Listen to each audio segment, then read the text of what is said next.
வணக்கம். கோவில் விக்கிரகங்களுக்கு உண்மையிலேயே சைதன்யம் இருக்கிறதா? 1950ஆம் ஆண்டு சபரிமலை கோவில் தீ விபத்தில் சிக்கிய போது பஞ்சலோக ஐயப்பன் சிலை முழுமையாக உருகிவிட்டதாக கூறப்படுகிறது. அதேபோல் குருவாயூரப்பன் சிலை தீ விபத்தில் இருந்து அகற்றப்பட்டு காப்பாற்றப்பட்டது. அந்த சிலையை காப்பாற்றியவர்கள் பிராமணர்கள் அல்லாதவர்களாக இருந்தார்களா?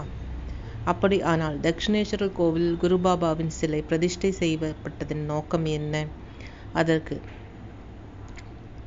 இதற்கு விக்கிரகத்திற்கே சைதன்யம் இருக்கிறது என்று தவறாக கூறி இந்துக்களை சுரண்டுகின்ற கோவில்களில் செய்யப்படும் வழிபாடுகள் பலனளிக்காமல் தவிக்கும் பக்தர்களை காப்பாற்றுவதற்காகவே குருபாபாவின் சிலை பிரதிஷ்டை செய்யப்பட்டது என்று கருதி கொள்ளலாம்.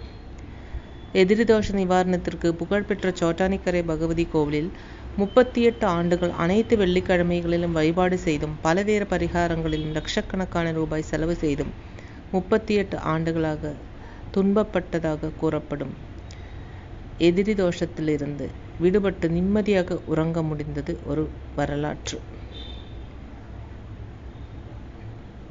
திருச்சூரில் புகழ்பெற்ற மகப்பேறு மருத்துவர் டாக்டர் கிருஷ்ணன்குட்டி 5 ஆண்டுகள் சிகிச்சை அளித்தும் குணமாகாது என்று கூறிய நிலையில் ஜோதிட ஆலோசனைப்படி மேலும் 5 ஆண்டுகள் பலவேறு வழிபாடுகளையும் குருவாயூர் கோயிலில் பக்தியுடன் செய்தும் பலன் கிடைக்கவில்லை.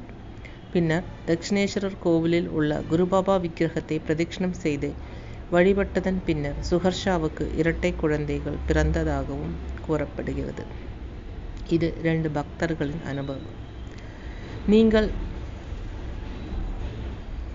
ஆடம்பரமாக திருமணம் செய்து கொண்டு குற்றச்சாட்டுடன் நிறைந்த தாம்பத்திய வாழ்க்கையை நடத்துவது போன்றதே.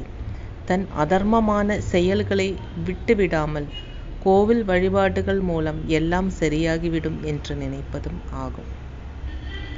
கோவில் வழிபாடுகள் உண்மையான நன்மையையும் தாம்பத்திய நலனையும் தர வேண்டுமெனில் திருமணம் மற்றும் தாம்பத்திய வாழ்க்கைக்கு இடையிலான வேறுபாட்டையும் அதன் உண்மையான நோக்கத்தையும் கோவில் பக்தர்கள் புரிந்து கொள்ள வேண்டும்.